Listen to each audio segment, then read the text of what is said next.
this weekend, I've been visiting people that I've been friends with for 15, 20 something even years. It's been amazing just catching up. Many of you will know I moved away from where I'd been living for a really, really long time to come home to the village that I grew up in. And I've really missed these friends. And as we were chattering, as we were talking about health challenges and new babies and becoming a stepmom and all this stuff, I realized that these were the same women who I had talked about dating challenges and building my career and all of that good stuff that we go through in our 20s and 30s. And it just really struck me how different our lives are now. Our friendship is the same. We don't see each other so much, but our friendship is still there. But the stage of life we're at is so very different. What has any of this got to do with academia? Well, I had already planned to do an episode about phases in academic life and how recognizing the phase that you're in can really help you to prioritize and accept and be intentional.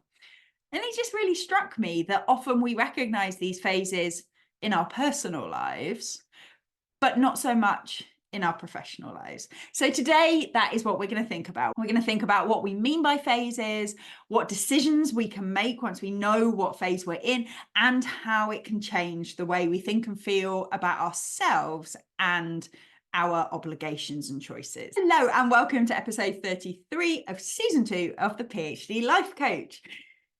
Virtually all my clients, no matter what stage of their academic career they're at, feel like they should be doing more than they are, that there are too many different things, they can't give themselves enough to all of them, and they struggle to prioritize. They have people above them saying, oh, but you should be writing up, but you should be applying for jobs, but you should be doing outreach, but you should be networking.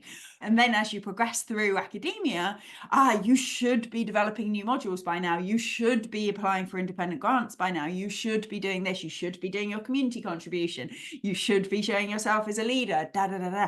And it can become this enormous pressure that there's no way that all these things fit. And often, certainly I used to tell myself that they should be able to fit. And it was a comment about me and my abilities that meant that they weren't fitting. And that if everyone was telling me this is what I should be doing, then presumably this is what everyone's doing. And so maybe there's something wrong with me. And as I went through, the more I realized that that's just not true. There's nothing wrong with me. That's not what I mean. Obviously, there's lots wrong with me, but the fact that I couldn't fit everything in wasn't the things that were wrong.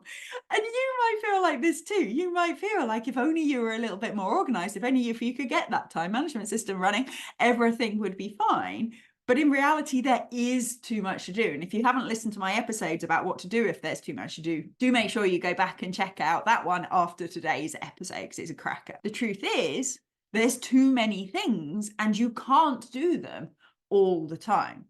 And what I always get asked is, okay, I kind of accept that. I can see your point. You know, it's hard to internalize, but I take your point. But if that's the case, how do I decide? How do I decide what's enough? How do I decide which things to do? And how do I communicate that to other people?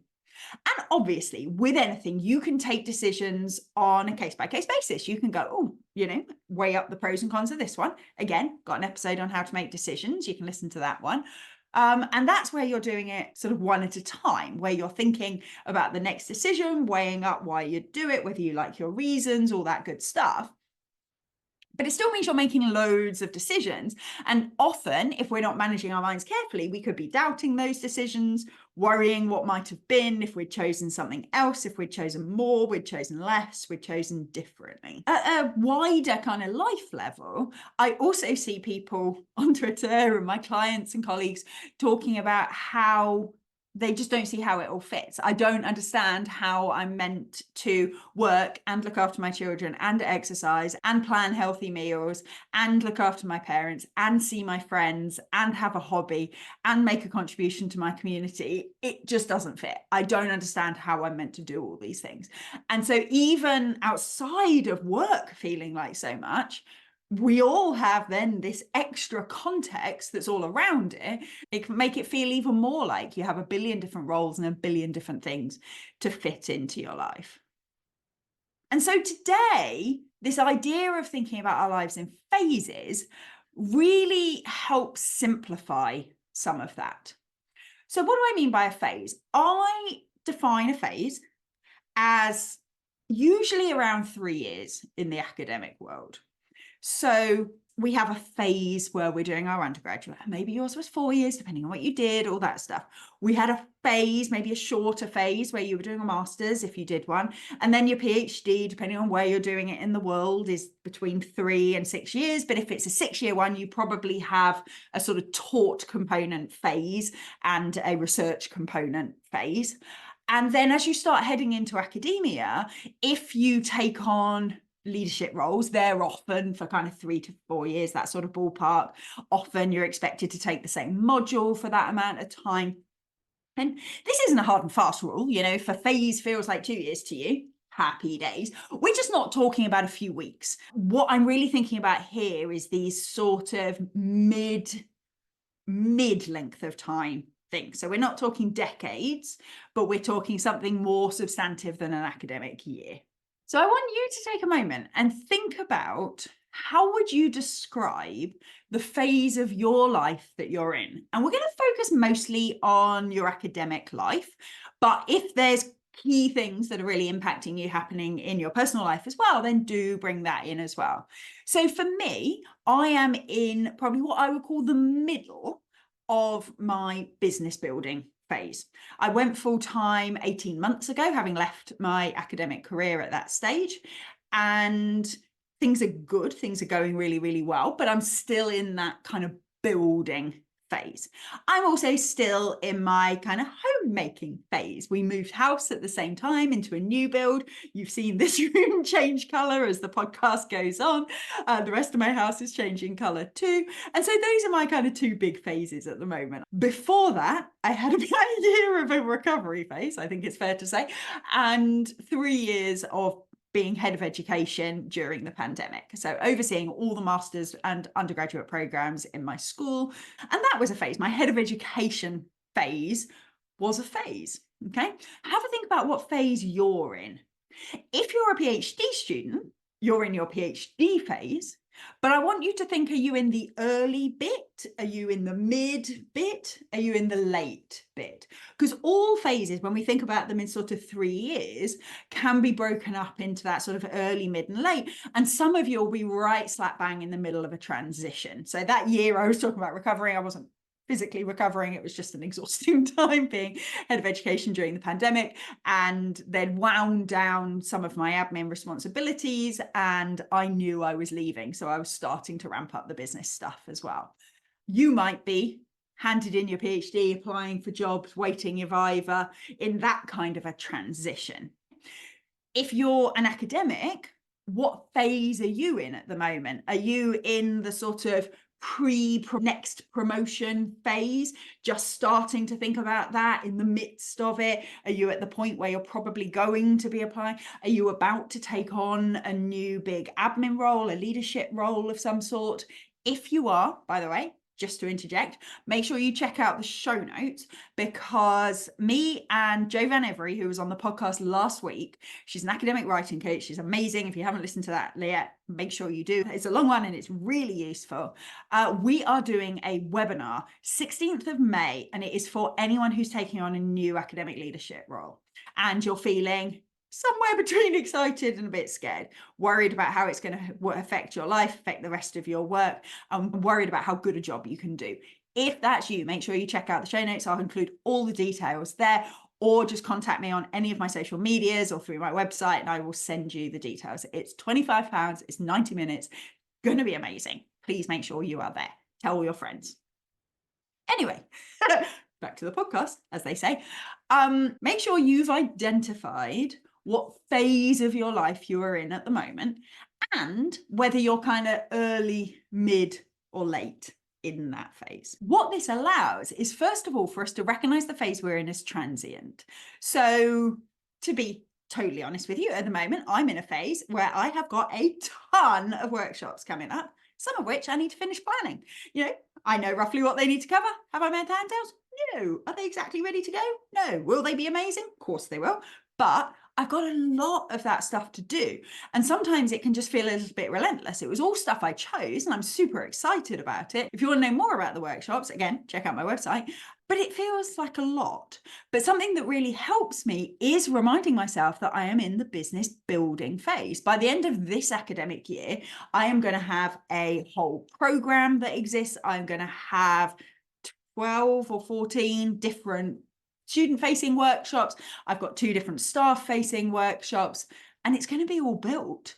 And whilst next year will be a lot of recruiting people to come to those, there's going to be a lot less course writing next year. Recognizing it as a transient phase really helps, that I know in a predictable amount of time, there'll be less of this and more of that. I want you to think in your current phase, what is it entirely appropriate that there's more of? So if you are going into a new leadership role, for example, check out the webinar.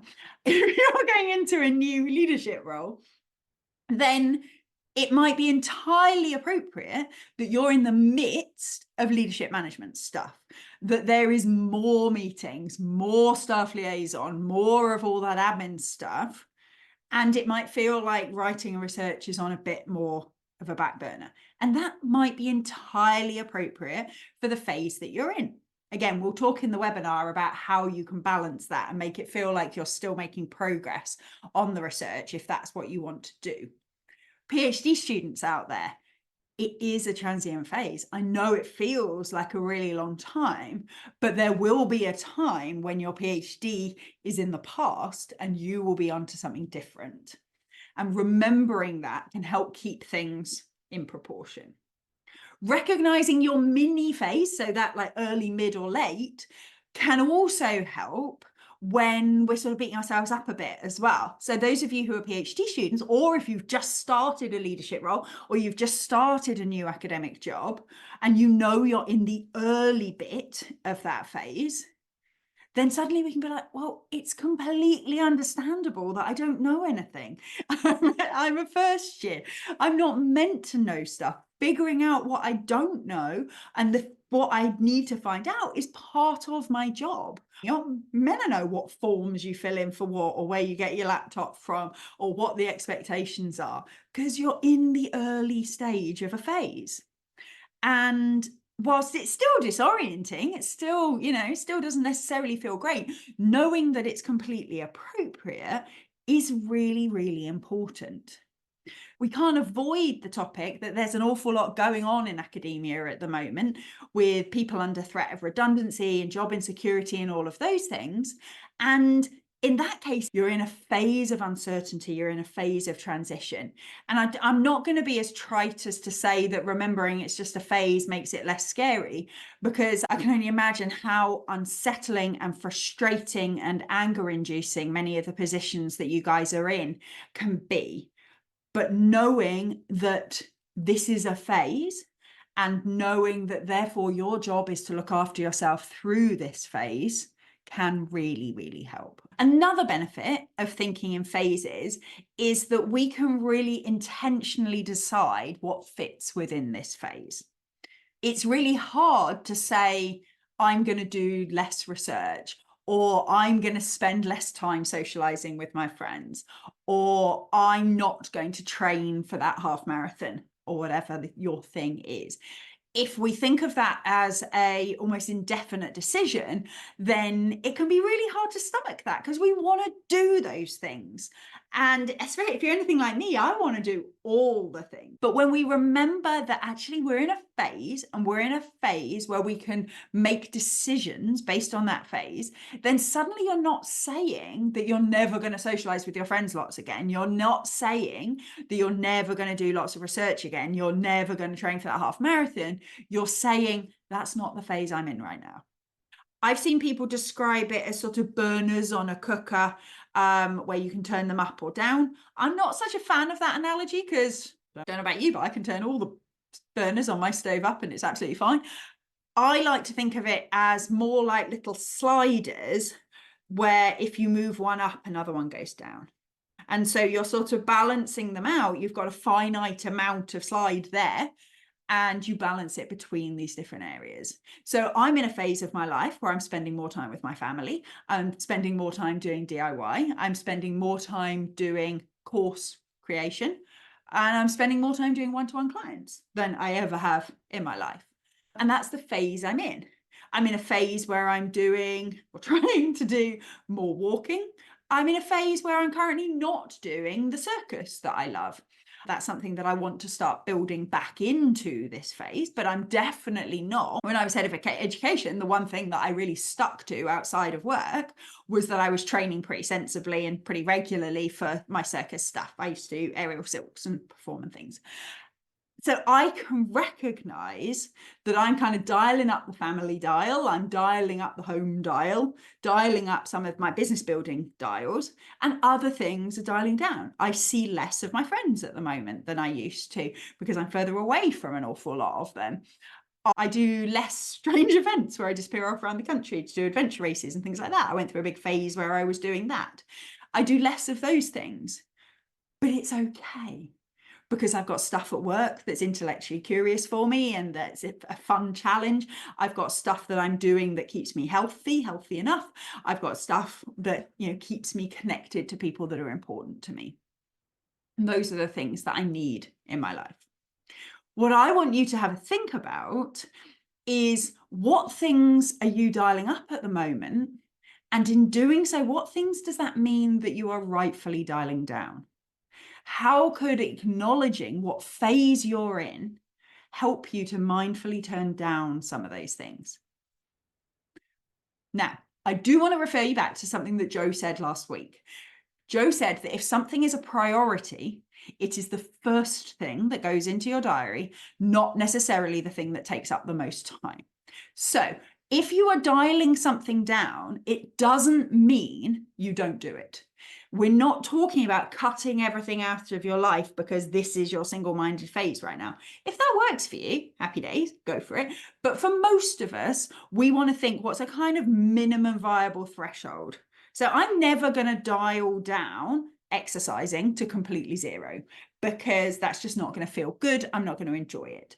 What that exercise looks like, whether it's mountain biking, whether it's aerial silks, whether it's paddleboarding, whether it's CrossFit, all the different things I've done over my life, what it is varies, and how much I'm training and how intense it is varies, but there is a minimum amount that is what kind of keeps me happy and healthy. So with none of these things are we dialing stuff right down. Same with my family. When I was back in Birmingham, I saw my family a lot less than I see them now. So family was kind of dialed down and friends was dialed up. Career building in a different way was dialed up. So as you better understand what phase of your life you're in, you can decide what the minimum level for these different sections of your life is. Some of them, you might turn them down to zero. You might say, you know what, I'm just not trying to do that right now. It's just not a thing. Others will be dialed at a ticking over kind of stage. Others will be dialed right up as your main focus. And once you've got this idea in your head and you kind of have an idea of what's turned up and what's turned down, it makes it so much easier to decide what you're going to take on in your life. You can decide, actually, that thing sounds amazing and you're right, it's a great opportunity, but that's not the phase I'm in right now.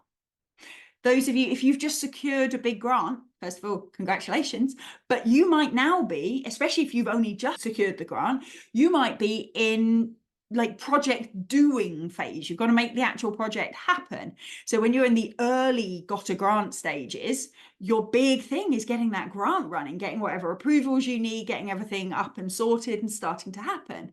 That might be a time when you turn down applying for more grants, because that's not the phase you're in. You're in the grant implementation phase.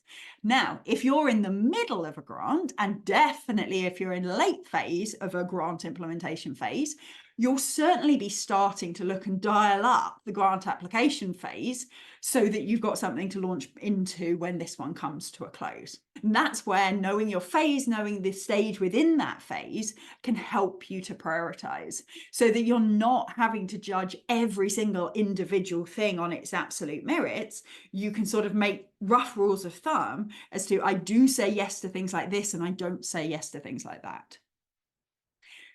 When you also understand these different bits of your life and the purpose that they serve, you can also realize where you've got duplication. You know, maybe you're in a phase where you're just finishing up a grant, or you're coming towards the end of your PhD and you're really in writing phase. There's lots of writing that needs doing. You might then get the offer of doing more writing. Somehow senior PhD students often get asked, oh, do you want to contribute to this as well? Do you want to contribute to that as well? Understanding the phase you're in and understanding that writing is dialed up, for example, it then also enables you to be like, you know what? Have I got all the writing things I need? Yeah, I think I do.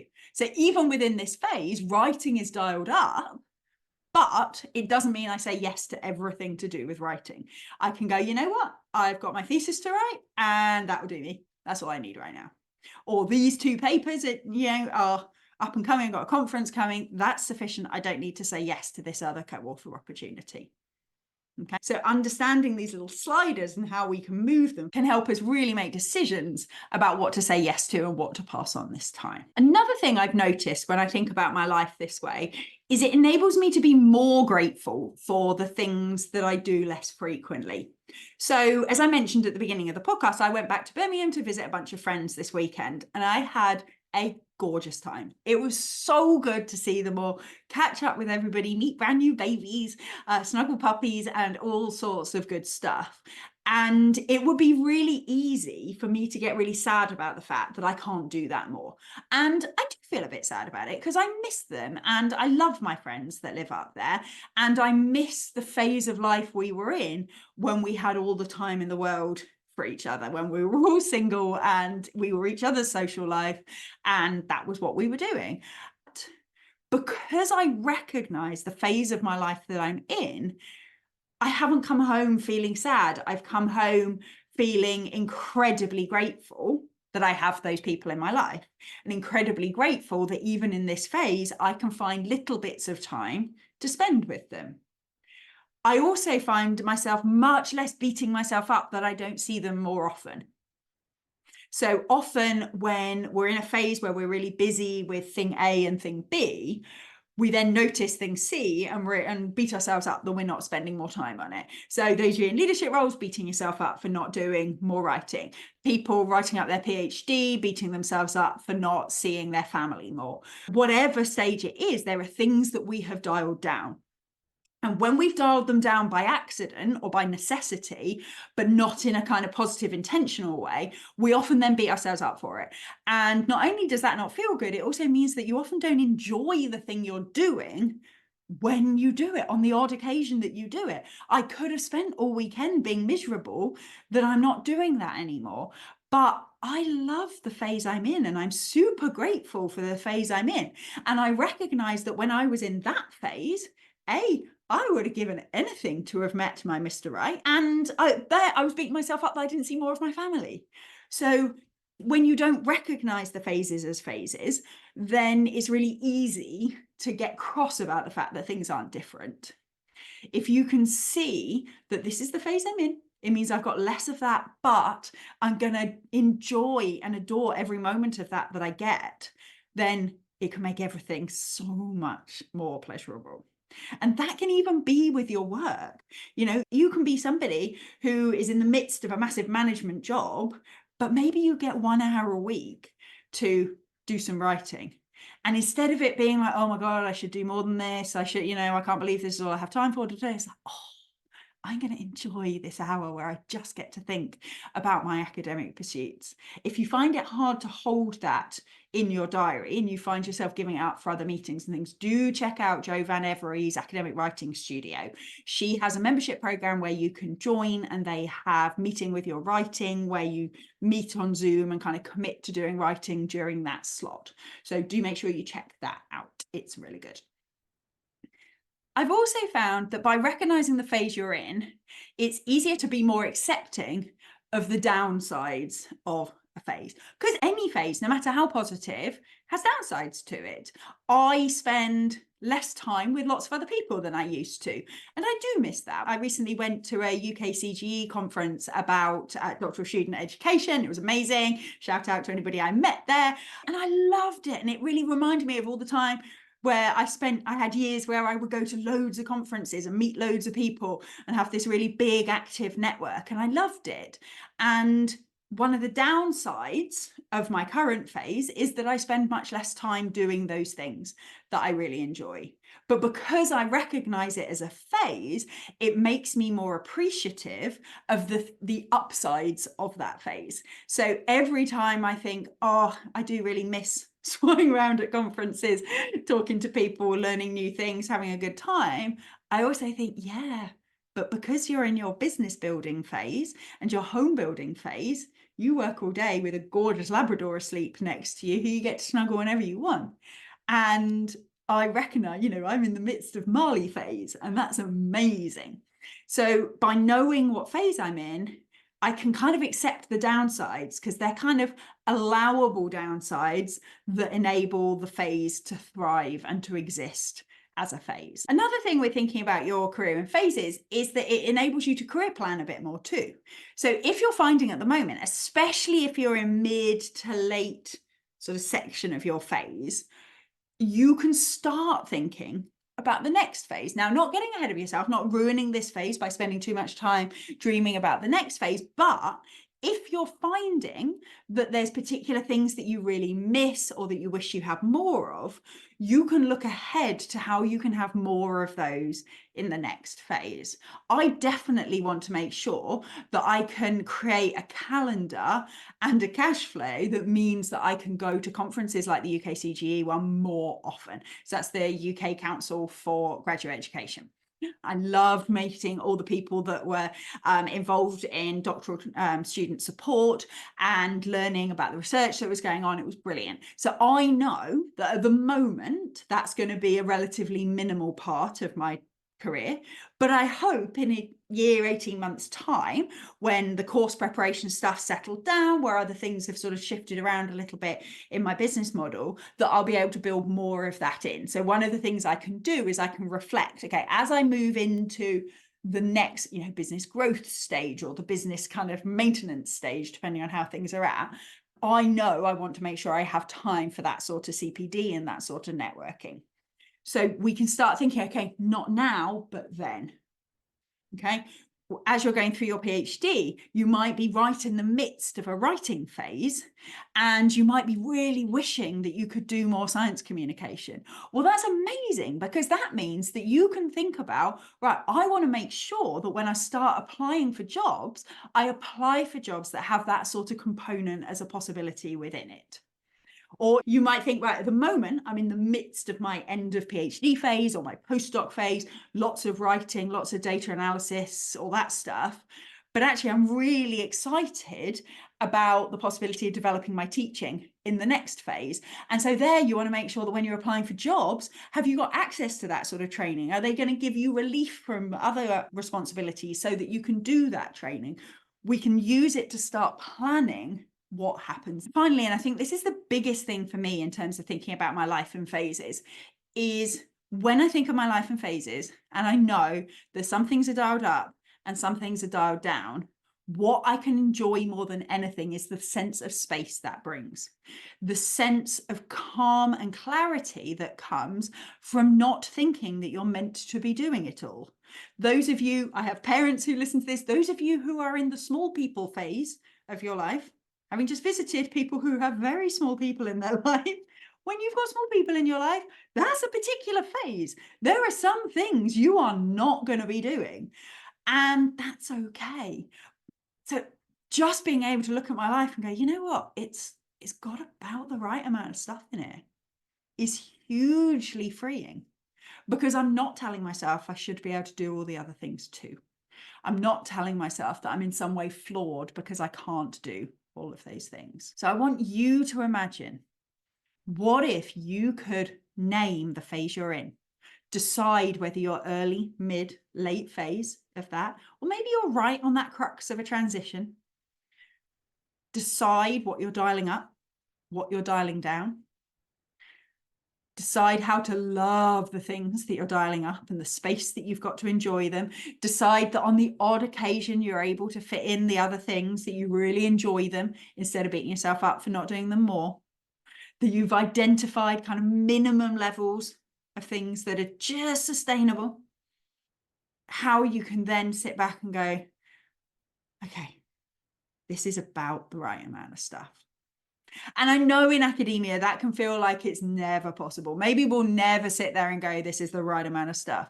But maybe we'll sit there and go, okay, this is a lot, but I can just about manage it. If I do some of it badly and I do some of it a bit late, we can muddle through. Rather than it being insurmountable and never ending. Being able to see where you're at so that you can give yourself compassion if you're at the beginning of a phase where you don't know anything, and where you can be patient with yourself if in the middle of a phase you're kind of bored of it, but you're not ready to move on just yet. Or when you're at the end of a phase and you're either terrified of it finishing or you can't wait for it to finish. We can be patient with all of those things because we recognize that we're at a particular stage of a particular phase, and it's completely normal and it's completely okay to be feeling like that. If you're in the midst of a transition, identifying it as such. I am in a transition. I am in a period of uncertainty right now. And even if it doesn't take away any of the pain, any of the frustration, any of the difficulties you're in, knowing that it's okay that you're finding that hard. It's okay that you're not holding it together. I have clients who are being deeply affected by things that are happening in the world, whether it's within the higher education sector or the kind of political, socio-political world more generally. And they're being deeply affected by that. And sometimes the best coaching and the best thing you can hear is that it's okay that you're finding that hard. And it's okay that that means that you're not doing everything else perfectly or to the level that you're at. Some of you will be menopausal and you'll be in that phase of trying to be an academic or a PhD student while in the midst of a menopause. Some of you will have experienced bereavements and you'll be in that phase of managing that, or you're caring for elderly parents while also trying to apply for promotion. Whatever combo of professional and personal phase that you are in right now, recognizing it as that phase, hopefully can help you to plan, help you to prioritize, and figure out how best to look after yourself during this phase. If there is anything I can do to support with that, please do let me know. You can always send me messages on my various social media or contact me on my email, which is vicky@wenburycoaching.com. You can find it on my website. If you're not already signed up for my newsletter, please make sure you are. I send out little summaries of the podcast so you can remember stuff, like you get activities and reflection questions. You're the first to know about any exciting activities. I'll be sending more information about the webinar for upcoming leaders. So make sure you sign up if you're potentially interested in that. I am here to support you, whether you are a first-year PhD student entering the beginning of that phase, through to people who are experiencing the transition of redundancy or retirement or anything else that is bothering you. Please let me know what you think of this episode. I would love to hear what phase you're in. If there are particular topics that you want me to cover in the future, do let me know. I love to do listener requested episodes. I hope this has been useful. Thank you so much for listening, and I will see you next week. Thank you for listening to the PhD Life Coach podcast. If you like this episode, please tell your friends, your colleagues, and your universities. I'd appreciate it if you took the time to like, leave a review, give me stars, stickers, and all that general approval as well. If you'd like to find out more about working with me, either for yourself or for people at your university, please check out my website at thephdlifecoach.com. You can also sign up to hear more about my free group coaching sessions for PhD students and academics. See you next time.